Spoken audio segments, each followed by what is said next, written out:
Assalamualaikum warahmatullahi wabarakatuh. Bertemu lagi dengan Pak B dalam konten perencanaan keuangan, mewujudkan hidup sejahtera dengan perencanaan keuangan yang benar. Oke, kali ini adalah tentang 7 manfaat mengelola keuangan bagi milenial dengan baik. Tapi jangan lupa tonton video ini sampai selesai biar tidak gagal paham. Kalau ini bermanfaat, bantu like, subscribe dan komen, share, serta tekan lonceng untuk mendapatkan notifikasi dari konten-konten Pak B yang sangat bermanfaat tentang perencanaan keuangan atau financial planner. Oke, Pak B merasa ini adalah bermanfaat. Mari kita mulai, yaitu adalah 7 manfaat mengelola keuangan bagi milenial dengan baik. Yaitu ada 7 manfaat yang sudah Pak B sarikan dari berbagai pengalaman, berbagai buku yang Pak B baca, juga dari berbagai internet dan sebagainya. Ada 7 yang disarikan di sini. Yaitu yang pertama adalah melatih dan menjalankan pola hidup hemat.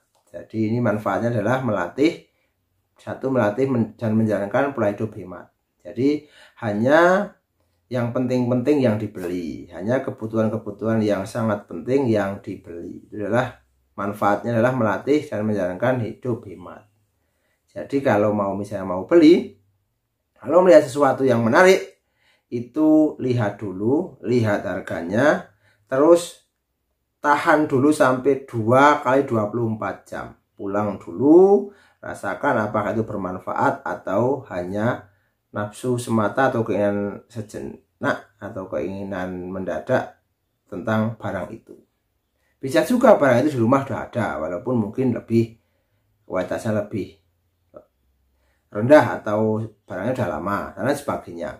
Itu adalah satu, melatih dan menjalankan pola hidup hemat. Yang kedua adalah melatih atau berlatih untuk tertib dan teratur dalam keuangan.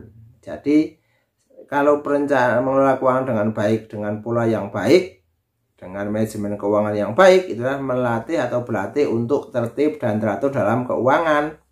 Misalnya punya gaji, punya penghasilan, mau di awal bulan langsung disisihkan, digunakan untuk tabungan atau investasi, untuk operasional, untuk dana darurat, untuk sosial, untuk infak dan sedekah misalnya. Dan juga kalau masih sisa silahkan dihabiskan. Kalau tidak sisa, itu kemampuanmu baru segitu. Kalau mau ada jalan-jalannya, berarti ada kemampuan lagi untuk mencari uang lebih. Misalnya setelah pekerjaan, ada pekerjaan sampingan. Ada kerjaan sampingan. Jadi untuk menambah itu, jangan mengambil yang porsi yang untuk ditabung atau investasi. Karena kalau porsi yang ditabung untuk investasi itu diambil untuk jalan-jalan kesenangan, ya akan habis. Berapapun nanti pekerjaannya tidak akan punya tabungan ataupun bahkan untuk investasi. Karena seperti itu. Yang ketiga adalah mengurangi stres karena banyak pikiran keuangan. Itu yang paling penting, karena banyak orang yang stres, banyak orang yang berpikir tidak lancar cara berpikirnya, mudah marah, mudah tersinggung, sensitif. Kalau ditanya tentang uang oleh tetangganya atau oleh temannya atau oleh siapapun, langsung marah-marah, langsung emosi. Itu adalah orang-orang yang keuangannya biasanya bermasalah. Dengan cara mengelola keuangan dengan baik dari awal, nanti stres itu akan terhindarkan. Apalagi tentang pikiran keuangan, karena ini memang sangat penting di dunia saat ini, karena hampir semuanya membutuhkan uang. Memang uang bukan segala-galanya. Banyak orang mengatakan uang bukan segala-galanya, tapi segala-galanya hari ini adalah butuh uang. Karena seperti itu. Yang keempat adalah memiliki perencanaan masa depan yang baik. Memiliki perencanaan masa depan yang baik. Kenapa baik? Karena tadi sudah ada porsi-porsinya. Misalnya porsi uang dikumpulkan. Nanti dikumpulkan untuk apa? Ini digunakan untuk anak, untuk pendidikan anak, untuk naik haji, untuk umroh, untuk beli mobil misalnya, untuk bangun rumah, beli rumah, renovasi rumah, dan lain sebagainya. Sudah ada porsinya di awal tadi, disisihkan pada saat mendapatkan uang. Mungkin hari ini belum punya rumah, tapi punya keinginan punya rumah. Yakinlah rumah itu akan ada sesuai dengan kemampuan kita, ya. Itu seperti itu. Jadi memiliki perencanaan masa depan yang lebih baik. Kalaupun di perjalanannya itu ada sedikit naik itu wajar, karena memang itu seperti itu, hidup kan seperti itu. Tapi rencana atau manajemen keuangan itu harus bagus, harus teratur, harus terarah, harus konsisten. Yang kelima adalah bisa memiliki perlindungan dari kejadian yang tidak terduga. Karena apa? Tadi sudah menyisihkan dana darurat. Tadi kan sudah ada, misalnya untuk tabung atau investasi, untuk operasional, untuk dana darurat, untuk infak sedekah atau sosial. Nah, nanti harus sisa untuk jalan-jalan atau rekreasi, seperti itu. Itu juga seperti itu. Berapapun dananya di manage seperti itu, nanti niscaya akan berjalan sesuai dengan relnya yang kehidupan kita.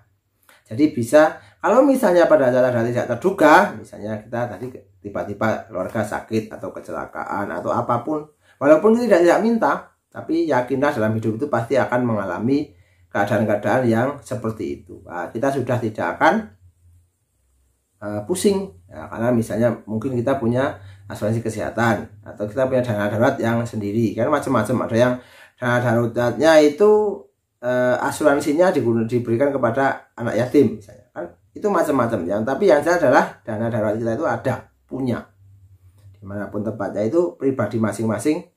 Pak B tidak akan membahas di sini karena itu punya style masing-masing. Yang keenam adalah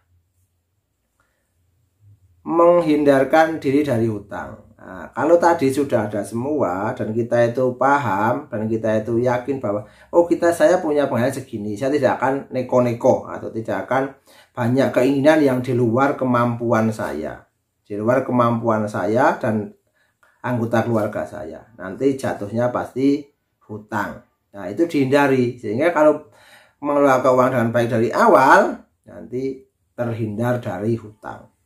Kalaupun terpaksa berhutang, misalnya hutanglah yang produktif, misalnya digunakan untuk bisnis, mengembangkan bisnis misalnya. Tapi kalau Pak B sarankan tidak berhutang. Tapi kalau kepaksa misalnya tetap mau ngotot hutang, silakan yang produktif, beli tanah, beli rumah, beli ruko, beli sawah dan sebagainya. Nanti kepaksa misalnya ada tagihan dan sebagainya, ya kepaksa tidak bisa membayar, barang itu masih ada.